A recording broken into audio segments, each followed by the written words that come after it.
New sponsor by Lords Furniture. Jalpaiguri শহরের বুক থেকে পুরসভা ডাম্পিং গ্রাউন্ড তুলে নেওয়ার দাবিতে বুধবার সকালে Jalpaiguri Abhaya Mancha, Jalpaiguri old police line, peoples welfare organization, Deshbandhu Para, Malibagan, ছট পূজা ঘাট কমিটি 1 নম্বর ও 24 নম্বর ওয়ার্ডবাসী সহ বিভিন্ন পরিবেশপ্রেমী সংগঠনের পক্ষ থেকে এক মানববন্ধন কর্মসূচি গ্রহণ করা হয়। বুকে প্রতিবাদের বার্তা, মুখে মাস্ক পরে প্রতীকী অসুস্থতার অভিনয় সামনে রেখে মানববন্ধনে সামিল হন জলপাইগুড়ি শহরের পুরুষ মহিলা নাগরিকেরা। অভিযোগ একটাই, শহরের বুকে করলা নদীর পাড়ে ডাম্পিং গ্রাউন্ড তৈরির ফলে এলাকার পরিবেশ দূষিত হচ্ছে। শহরের বুক চিরে বয়ে চলেছে করলা নদী, যার এক পারে রয়েছে জনবসতি, স্কুল মাঠ, আরেক পারে খেলার মাঠ, রয়েছে একাধিক বিল, যা ছিল পরিযায়ী পাখিদের পরিচিত আস্তানা। পুরসভা শহরের আবর্জনা এনে জমা করায় অস্বাস্থ্যকর হয়ে উঠেছে পরিবেশ, দূষিত হচ্ছে নদী, বিল। পরিযায়ীরাও তাদের ঠিকানা হারাচ্ছে বলে অভিযোগ।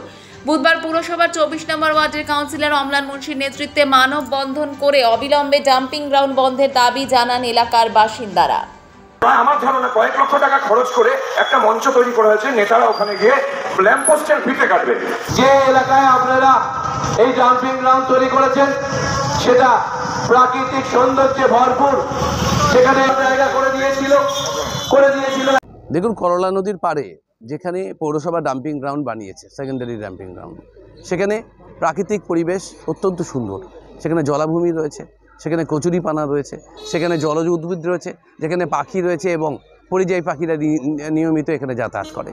এরকম একটা প্রাকৃতিক পরিবেশকে বিষিয়ে দেওয়ার যে প্রচেষ্টা, সেই প্রচেষ্টার বিরুদ্ধে এবং প্রশাসনকে সজাগ করবার জন্য আমাদের এই মানববন্ধন কর্মসূচির আয়োজন করেছে। আমাদের এক এবং একমাত্র দাবি যে এখান থেকে যে ডাম্পিং গ্রাউন্ড করা হয়েছে, যার জন্য প্রাকৃতিক পরিবেশ বিষিয়ে উঠেছে এবং প্রকৃতির সন্তান মানুষরা আজকে নিশ্চিন্তে ঘুমোতে পারছে না, খেতে পারছে না, শ্বাস নিতে পারছে না,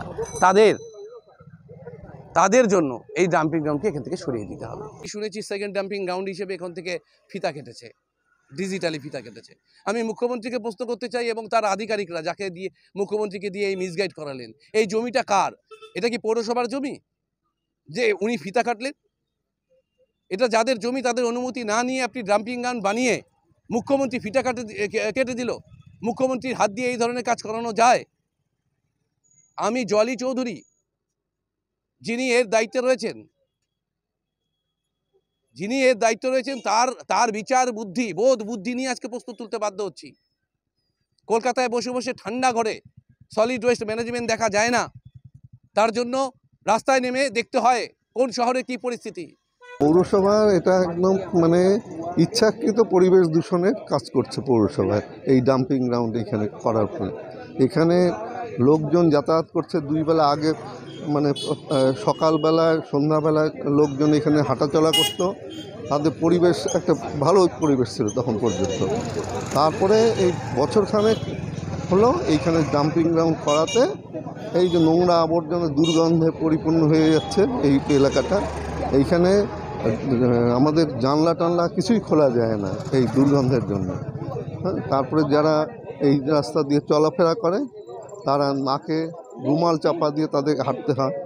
এখানে স্কুল আছে, এখানে আশারতা স্কুল, তারপরে গৌরীয় মঠ আছে পাশে, তারপরে এই রাস্তার শেষে এই ব্রিজ পার করেই বাঁ হাতে আছে ক্রীড়াঙ্গন আছে, বিশ্ববাংলা ক্রীড়াঙ্গন।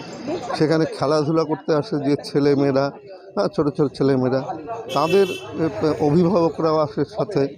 এই যে পরিবেশ দূষিত হচ্ছে, আগে এখানে ছিল পরিযায়ী পাখি টাখি আসতো, বেলে হাঁস, পানকৌড়ি, এই বিলে ভর্তি থাকতো।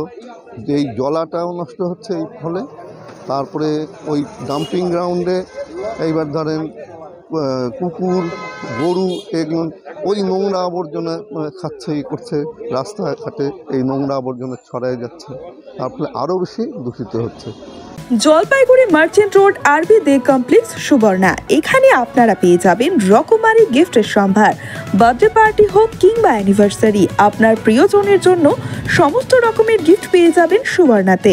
36 বছরের পুরনো প্রতিষ্ঠান জলপাইগুড়ি মার্চেন্ট রোড আরবি দে কমপ্লেক্স সুবর্ণা। আজই চলে আসুন সকলের প্রিয় প্রতিষ্ঠান জলপাইগুড়ি সুবর্ণা।